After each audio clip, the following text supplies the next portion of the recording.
Hello and welcome to another edition of WaveLab Workflows. My name is Justin Perkins and I just wanted to welcome everybody that's watching. It's the end of the year and I'm going to close out the year with basically kind of a somewhat lighter version of just what's new in WaveLab 11.0.20.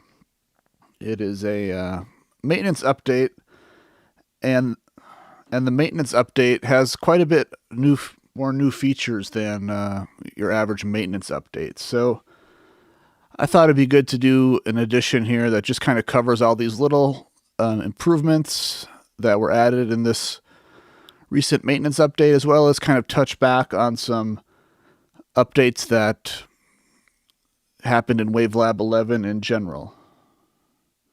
So thanks for confirming that the sound is good. I know we're on a little bit of a delay with the typing versus the speaking, but glad it's sounding all right. Thanks for tuning in. So I'm going to get started pretty quickly here, but I just wanted to say that if you haven't downloaded the 11.0.20 update, you can find it on the Steinberg website. You can find that on my website called WaveLabHelp.com, along with a bunch of other videos, settings, preferences, all that good stuff. Those of you that have been watching these are familiar with that website, but for those that are new, go to WaveLabHelp.com. You'll find a bunch of resources for getting started and all the previous live streams that have happened. So as I mentioned at the end of this video, once I'm done showing all the new features of this maintenance update, I'm going to do basically a live kind of ask me anything Q&A about WaveLab or even mastering in general if it's not too off topic. So feel free to ask some questions once we get going here, but it looks like some people have joined in. So I'm going to get rolling as long as it sounds good. So thanks again for tuning in for those that are just coming in now. Appreciate having you. Appreciate you using or looking at WaveLab. And let's get into some of the very new features of WaveLab 11.0.20. The first one is the ability to play back audio files from the file browser window through the master section. So let me just show you what that looks like.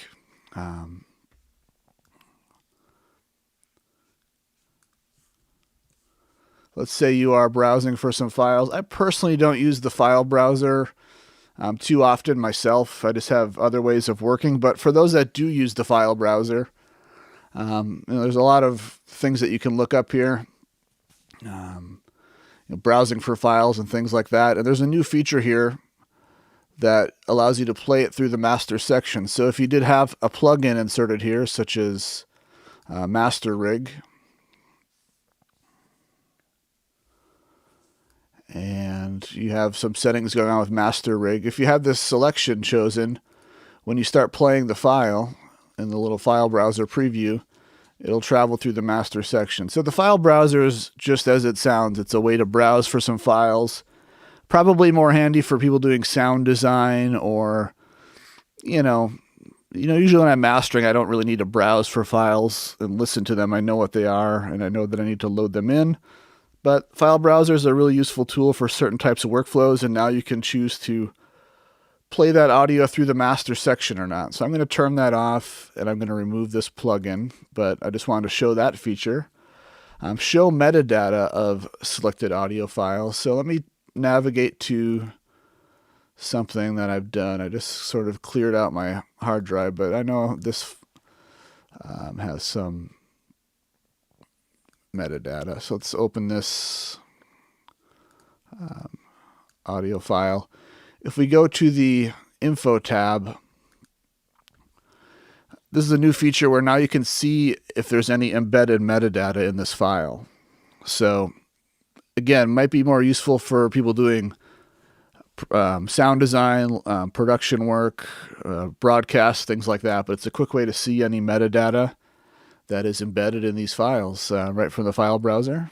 So that is another new little feature. playing back the focused audio channel. This is a really cool feature. I think other programs have been able to do it. It's sort of new to WaveLab, but you're going to notice over here, and this is just in the audio editor right now. You're going to notice this new these new icons here, and you can tab between them with the colon key. So if I'm in here, you can tab between them. And I just need to double check the shortcut because I don't have it memorized.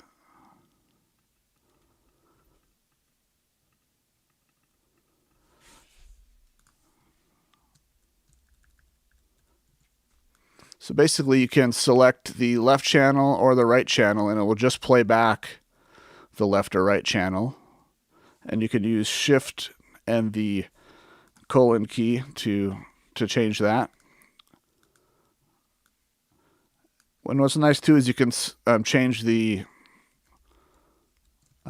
from left to right. You can use a shortcut to, you can select this area and then use the colon key to have it select just the left side. I'm not doing a great job with the shortcuts right now because my other computer is acting up.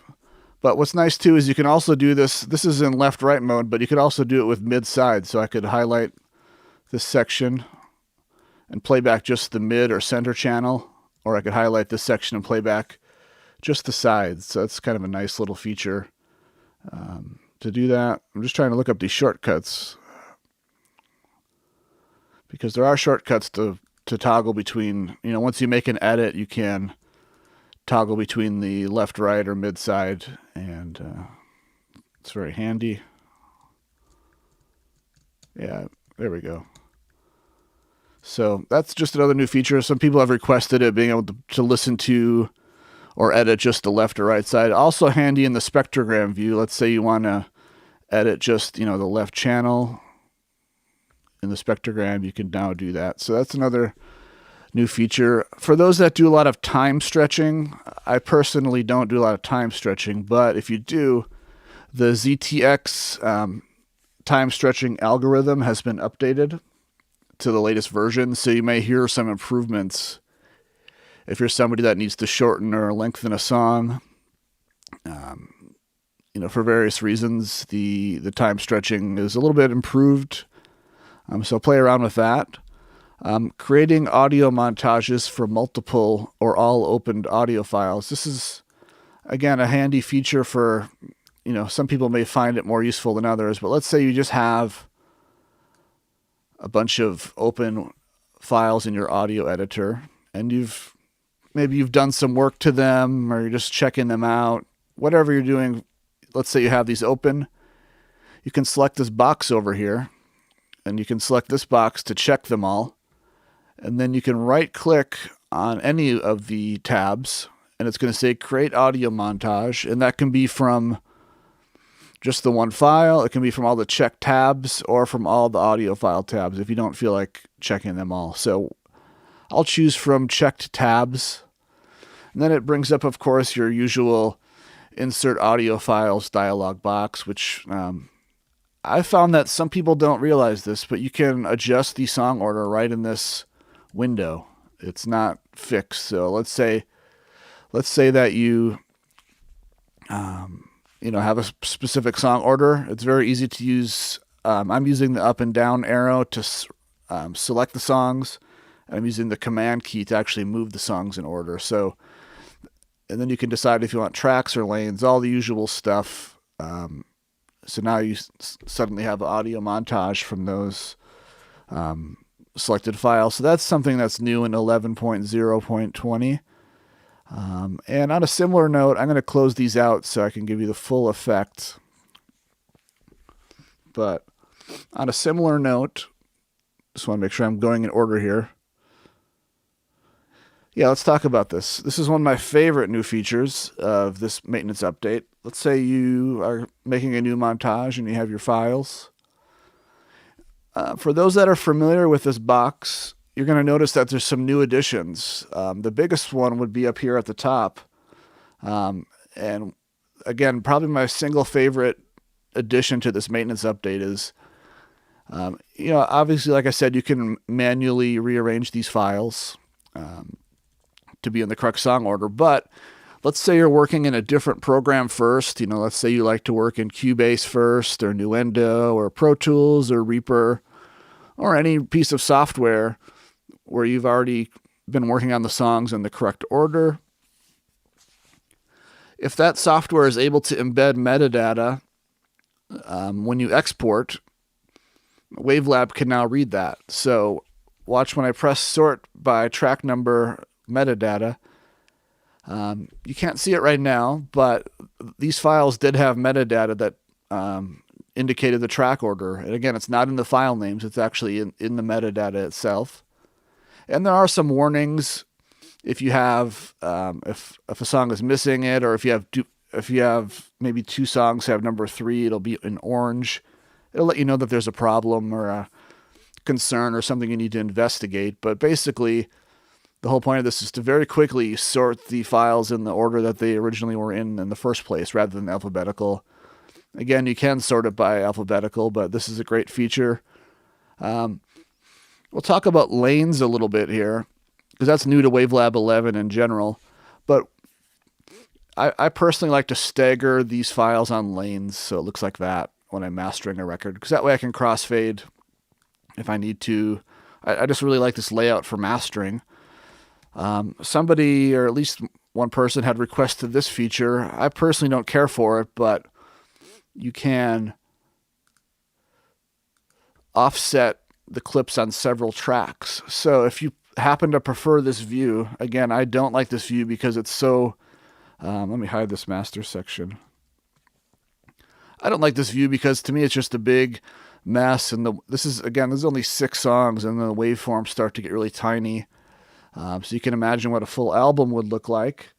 But that is an option if you do like it. I'll show you one more time. You can use the tracks feature, offset on several tracks, and that will do this kind of approach. But again, I can't think of a case where I would like that, because when you use this approach, whether it's tracks or lanes, if you stagger them or line them up on their own track. And one other new feature is you can have the clips be at the start of the montage or wherever you have the edit cursor placed. If for some reason you want to place the edit cursor at 2 minutes, 1 minute, wherever you'd like to do that, that's where they'll insert. I like to insert them at the start of the montage, but for those that are somewhat new to WaveLab, this particular layout works because WaveLab has what's called clip effects. So if we go to the inspector, I can place a special plugin chain right on each clip. I'm not putting it on the track or the master output. So that allows for me to master an EP or an album with this kind of layout because of clip effects. Again, plugins right on those clips. So that's a great feature. And again, the sorting by metadata is going to be huge for anybody that might use another program first and then just use WaveLab to, for the final stages or however you like to work. And then speaking of lanes, somebody asked this in a YouTube comment on my last video, so I figured I would just show it. They wanted to know why I was using lanes instead of tracks. And there's not a huge difference in a lot of cases. If I was mastering an EP, right now I'm using one track, and this track has 2 lanes. There's even a little feature to convert these lanes to tracks. So now we have 2 tracks with only 1 lane per track, and I can go backwards. I can highlight them both and convert back to lanes. Let me just save this on the desktop as something so I don't have to look at that red dot. So somebody asked why I was using lanes, and the reason being is, for me, it feels a little more compact because I'm just looking at 1 track instead of 2. Not a huge deal. But one reason is, this has been coming up a little bit more often. You're mastering an EP or an album, and the client wants to use an older song that was maybe mastered somewhere else, or they mastered it. For some reason, all you have is like a very loud mastered version of that song. So what that allows me to do is I could make a new track. I could put that oddball, I call it an oddball song. Let me just grab something that's really loud and obviously different. And it's going to be the wrong sample rate, but that's okay. Let's say all they have is, some old song and they really want to use it as track 3 on the record. So working with lanes allows me to do something a little bit unique where I could still do my, clip effects per song on all the songs on track 1.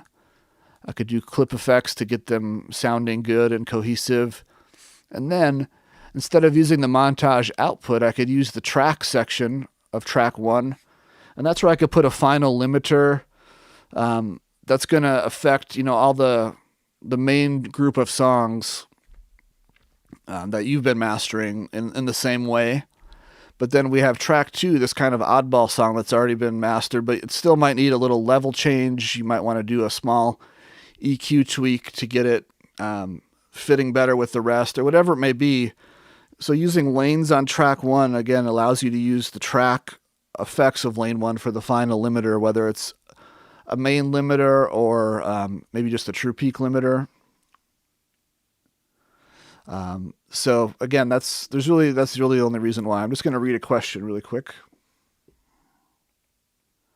Lanes versus tracks would be people doing stem mastering. Lanes could be very useful for doing stem mastering. Lanes can also serve as a playlist, some form of a playlist view. So you could make a copy of a section and have it be muted and just as a safety, so you can always get back to that. But and in fact, I'm going to show that next, or at least very soon, because that's actually the next in line. So I'm glad you asked. So let me delete this because we don't really need it. But that's again why I like to use lanes now, just in case. And to me, it's just a little cleaner. So let's say we have my EP here. Another new feature is to copy the selected range to a muted lane. So let's say I wanted to try some edits on this song, or even a part of this song, but I'll select the whole song for now. When I right click, where is it? I don't do this super often yet. So if you right click in the top of the waveform, there's an option here called copy selected range to muted lane. Now you don't have to even create the lane first. It'll make it for you, but watch when I select that. I made a copy of that clip and the lane is muted, so I'm not going to hear it. It's just kind of there as a backup. So this could kind of work as, again, a way to compile playlists if you're capturing the audio. What I would use it for is if I was capturing the audio from analog, which you can do now in WaveLab 11 and 10. What I might do is, make a safety copy that's muted. And then what I might do is go through and do some cleanup, some trimming, some edits. If I hear a click or a pop, I can use the external editor feature to, let's say that is it's not a click or a pop, but let's say it was, could fix that. But now I always have the ability to have the original version here if I need to get back to it and undo that fix really easily. So that's another use for lanes, but a big use would be that I'm seeing people use it for is stem mastering. So I don't have a set of stems available to demonstrate this with, but what it might look like, you could do lanes and you could choose stack each file in a separate lane, and now we have one track with a bunch of lanes, and you could mute these, and of course you could apply clip effects to, let's say this is your drum stem and this is your bass stem, that's your guitar stem, keyboard stem. You can of course apply clip effects to all these individually, and then you could still do some track processing to kind of glue the whole sound together. That would be next in the chain, so that would be applying to your whole stem balance. And so that's another use for lanes. So hopefully that answers that question. And again, I just demonstrated the copy selected range to muted lanes. Another feature that I don't do podcasts, so I'm not even going to pretend to know what this means, but there's a way to directly publish your podcast to Blueberry and Captive, if that makes any sense to anybody. And yeah, so those are new features of this version, is being able to publish directly to those features. And there is we'll get into that later, but those are, if you're already doing podcasts, you're going to know how to find that and what that means. Some additional new features, moving the edit cursor and the selected range to other channels. I kind of already covered that in the other feature right here, where we're toggling between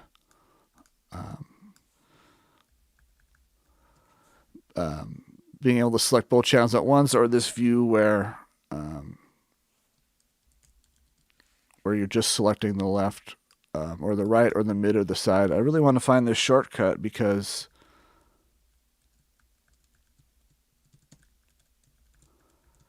there was a shortcut to toggle between them, and I'm not remembering it very well.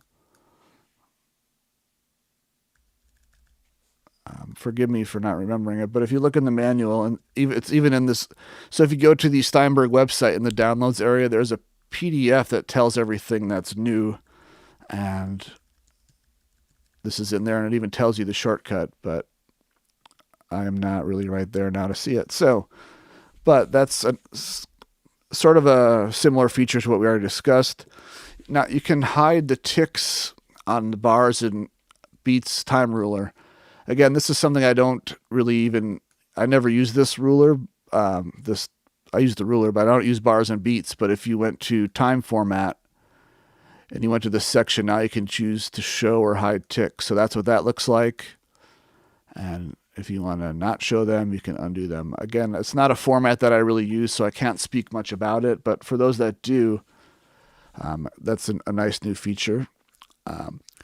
Show current folder in the folder tree of the file browser. Again, file browser, also something that I don't use, but you can show the current folder in the tree, which is just a way to work a little faster. Selecting channel clusters in the channel control area. Again, this is more for people doing surround sound work, but now you can, double click on a cluster of multi-channel audio and select that in the master section as well. Another feature that I'm going to go back to the montage for this. When lanes were introduced, it created a problem. Let me show you what the problem was, because here is the setting. It's in the automatic crossfading section. So initially there was a problem that, when you were working with just lanes, like I usually do, it was automatically creating a crossfade, which was kind of annoying because let's say you just want to overlap these songs a little bit. That's way too strong of a crossfade. So with this recent update, it was added that you can either have this crossfades between clips on different lanes on or off. I keep it off so that when I am setting up an EP or album with lanes, and maybe I do want to overlap these songs a little bit, it's not going to create that annoying crossfade for me. So some people may want it on, some people may want it off, but I prefer it off. And now it's an option in this version. Moving clips to another track or lane. You could already do it with tracks, but in the clips tab now, I could select this one and I could choose to move it to lane 1. Instead of, you can drag it, but that can get a little messy because right now it's not even letting me because it's for a few reasons. But a nice, really precise way to do it is just to choose lane 2 in the clips tab, and it drops right down, and it can be confident that it's not moving. It's not moving in time. Another new addition is the improved display of level envelopes, and I'll show you what it means by that. Sometimes if you had a very short fade in, let's say whatever that little noise is we didn't want, it wouldn't be uncommon to trim that up kind of nice and tight.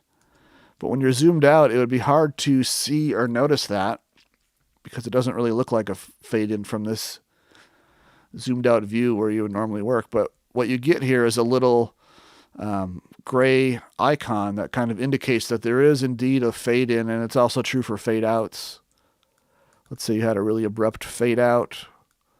Once you do that, you get the little gray box down there. So that just tells you that there is a fade happening. And then because there were some issues with the resolution of the fade out when the line would go all the way down to the bottom of the clip. So it's been kind of adjusted so that the bottom of the fade is actually the top of that gray rectangle. And you can kind of see, you can see it just a little better. There's a little more resolution there, and you can fine tune it as needed. So that's just a little adjustment or improvement on the fade envelopes in this version. This is a great feature that I'm about to tell you about. It's kind of a two-part thing, but there's now a very fast way to remove a bunch of plugins from the inspector, whether it's clip effects, track effects, or montage effects. And I'll show you some of the options here. Let's say you have a bunch of plugins on a clip. And for those that don't know, you can save a plugin chain and load it. That's what I just did with shortcuts. I loaded a particular plugin chain that is sometimes a good starting point. And you can also copy it and paste it to all the other selected clips. So let's say you get a good starting point for one song. You can paste it to the others. Now that's not new, but what I'm about to show you is new. So now you can see all the songs. Actually, I didn't do that very well. Copy all.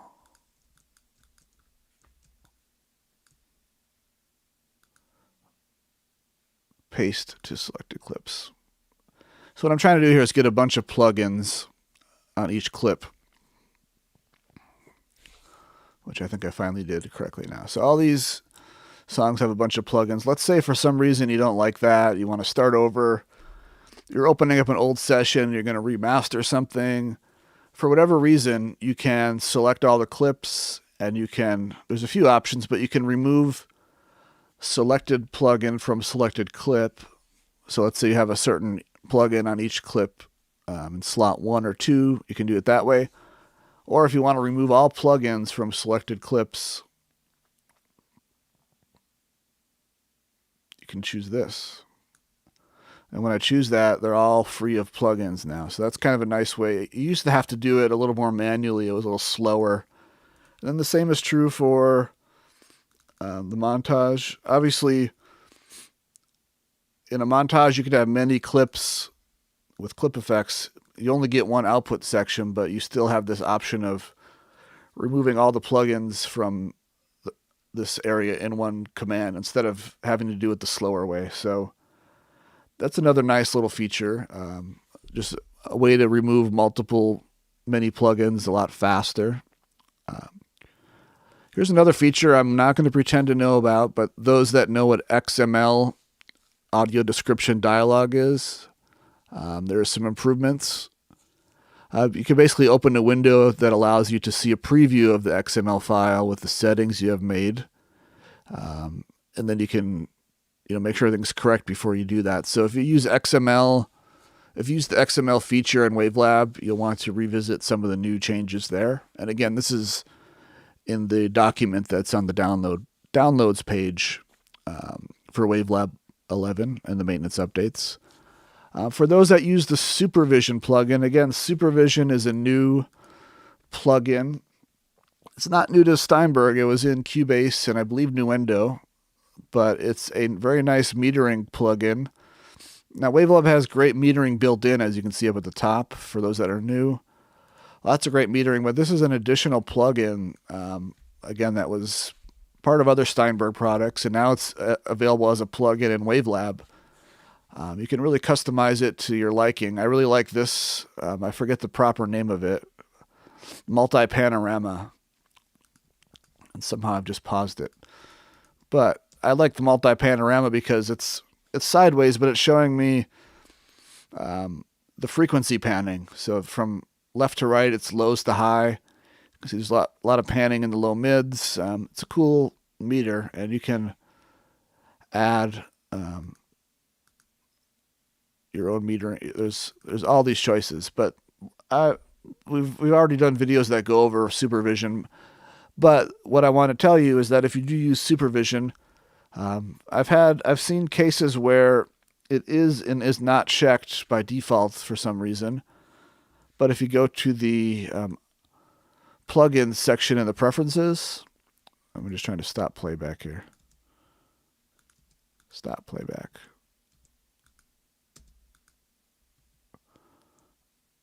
Let's close RX. So if you go to the plugins section, there is a new feature or new setting that enables multi-core processing for Supervision plugins. So if you're using Supervision and it's feeling a little sluggish or not feeling like it's performing as well as it should, make sure you have that box checked. Again, it's in preferences, plugins, multi-core processing for Supervision. It's a new feature of this update. Let's see.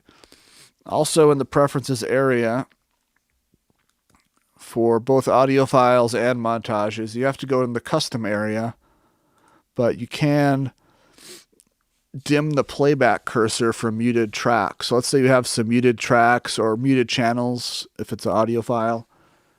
There's a way that the playback cursor will not appear in those channels so that, ooh, that doesn't look good. It won't appear in those channels. So that kind of gives you another visual clue that those are muted or not playing back audio. So it's just, a lot of these features are on the smaller side, but for certain people, they're going to be very helpful if you use those types of features. So if you want to, again, have the playback cursor be dimmed when a channel is muted, that's a new feature. And we're getting down to the end here, and then we'll kind of get into if anyone has any questions about WaveLab or mastering, I can answer those before we wrap up and call it a year here. But couple last things to talk about would be the favorites folder in the file browser. So let's say for some reason this folder is a favorite of yours. It could be, new projects or 2021 projects. You can add that to a favorites list, and it's going to show up over here on the left. So that, again, helps you navigate a little faster. I guess for whatever reason, I've learned I don't really use the file browser at all, but I know some people really like to use it. So I can't speak too much about the file browser improvements, but for those that use it, you're going to see a lot of nice improvements in the file browser, whether it's previewing files through the master section or not, seeing metadata in those files and putting them in the favorites. And then one little thing, let me find a quieter file here because it's a little more obvious. But you can now double click on this scroll bar, and it's going to switch between the default view and the optimal view as far as the waveform height goes. Now, it's not making the file louder. It's just kind of zooming in vertically for you. Again, useful when maybe you have a quieter recording and you want to just quickly double click that to get it bigger if you're trying to do some edits and things like that. And you can double click to get it back to the default view. I honestly don't know if it works in the montage, but why not find out? Let's see. Well, I guess what I could do is create an audio montage from that file or that section. So it's not working in the montage. Oh, did it? Not available in the montage. Of course, you can zoom. Let me do it for the whole file.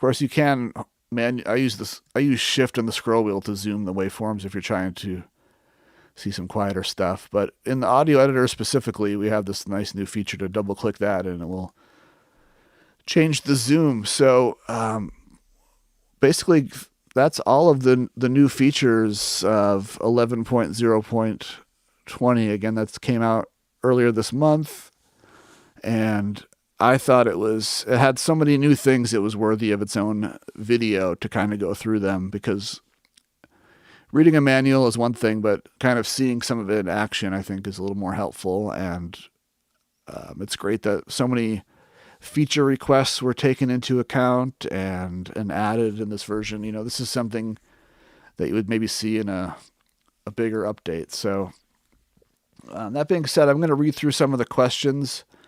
Don't be afraid to ask anything, even if it's more just mastering in general. Since it's kind of a special end of the year episode, I'm happy to answer anything like that. And we're going to be back. The next month's live stream is going to be earlier in the year. I haven't officially announced it, but it's going to be on Friday, January 7th. It's going to be a little later in the day at, what is it going to be? It's going to be at 4 p.m. Eastern time on Friday, January 7th. And I'll share some more details about what it's going to be as it gets closer, but I'm going to just read through any of these questions here before we wrap it up.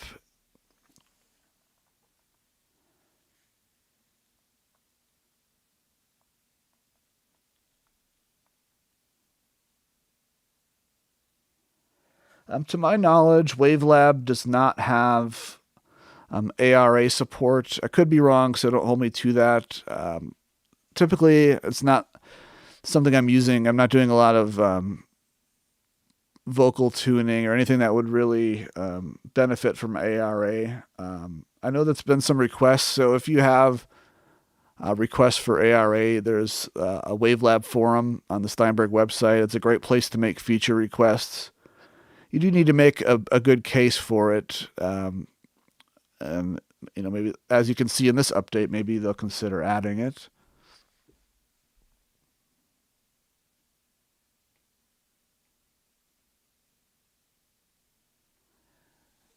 MP4 files. Well, I was thinking of M4A. MP4, that's more of a video file. Let me see if I have one available here. I might.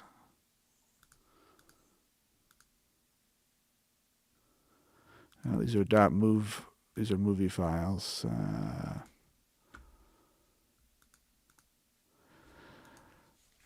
I'm going to have to say with WaveLab 11, you can